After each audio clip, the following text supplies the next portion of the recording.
discussing the updates around Disney's progress as they continue to add an impressive amount of subscribers in this pandemic. For more on that, I want to bring on our guest here today with us, the co-founder of Netflix, Marc Randolph, joins us now. Once again, welcome back to the show alongside Yahoo Finance's Alexander Canal. And Marc, I mean, we've talked about this a lot. The story's not going anywhere. But when you look at maybe where we're at now in this inning of the streaming wars, what do you make of what you're seeing in the tit for tat between Netflix, Disney, and all the other entrants now coming into the space? Well, Zach, we certainly have been seeing a lot of things going on in the last few months. And probably the closest analogy I can think of is it feels to me like a presidential primary debate where we have 40 people on the stage. Everyone's fighting to be heard. You have the big contenders mixed in with the who knows who the hell these people are. But what I think has been happening in the last few months, which is actually interesting, is I think we have our front runners. It's pretty clear, at least to me, that of course Netflix is going to be one of those. But I think Disney has really fought its way up into a really, really strong position. We have the dark horse. We have HBO Max, which everyone's wondering, are they going to be able to pull it up and go neck and neck with the leaders, or are they going to drop back? And then you, of course, have the candidates who haven't even announced yet, like Paramount Plus coming out. But what I really think is happening is we're kind of seeing the new rules of the game developing. This is not just announcing. This is not just having a promotion. What you have to demonstrate is that you've got the content. And not just a few things. You've got to have a continual slate of tentpoles. You've got to have a continual slate of new things coming out. It's really saying this is a war of people who are prepared to make the content. Marc, you said it sort of feels like a presidential election or sort of this race or not. I mean, I was thinking to all these launches that have happened, and it starts to feel like we're going back to the days of cable, except we're just paying for individual channels because there's so many different options out there. You talk about diversity and content being key, and I wonder how much, when you look at something like a Netflix that has tended to do not just movies, series, but also more documentaries, whether that's sort of the strength of the platform, or something like Disney, which has pretty much been on brand in the content they've pushed out. How do you think they win over some of these viewers out there who are still sort of only dabbling in one or two streaming services? Well, I think what's going to happen, of course, is there is going to be a consolidation. I don't necessarily mean industry-wide, but certainly consumers are going to settle down on the 3 or 4 or maybe 5 streaming services that are their primary outlets. And I think you're correct. Netflix has a big leg up in terms of its diversity. And it's not just diversity of genre. It's also their geographical diversity and the tremendous slate of content which is non-U.S. originated.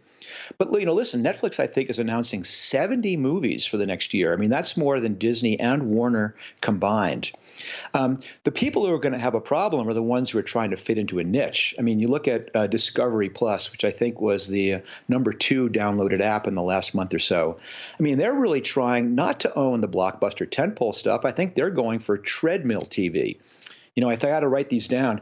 They have Amy Schumer Learns to Cook Uncensored and Judi Dench's Wild Borneo Adventure. I mean, how does that compete with The Mandalorian? Yeah, I don't know. I guess it correlates to Peloton sales.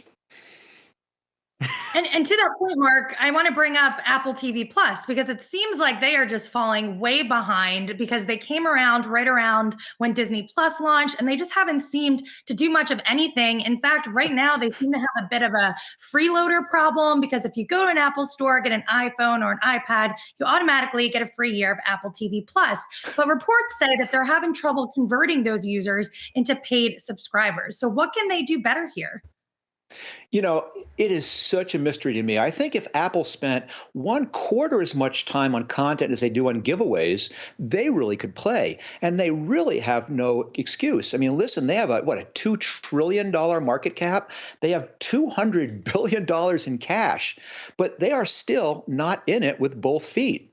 They have really got to do the entrepreneurial thing, and they've got to walk up to the edge of the cliff, and they've got to jump. Right now, they have the highest churn rate.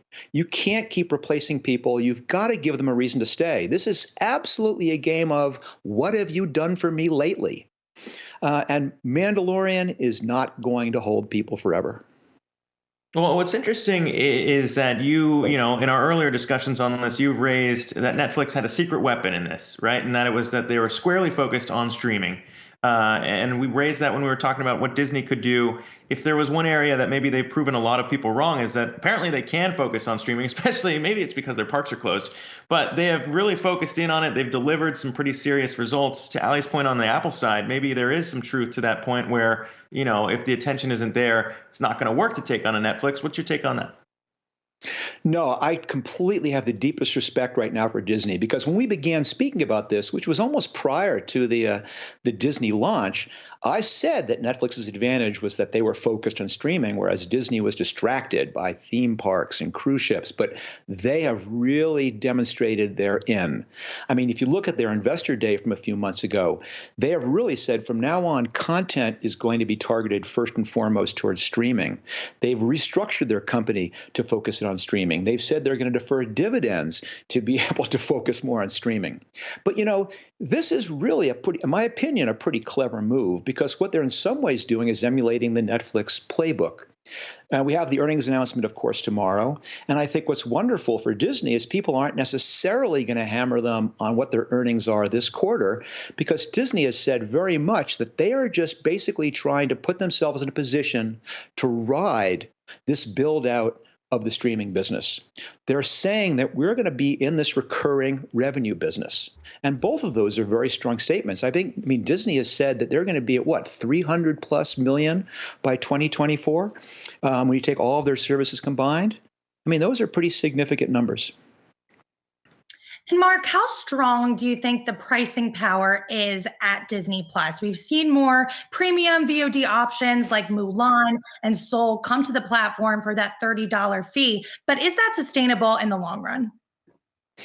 You know, I'm really not sure. I think eventually you're going to have to fall in line and have a standard monthly fee, which is in line with what you're seeing from Netflix and the other services.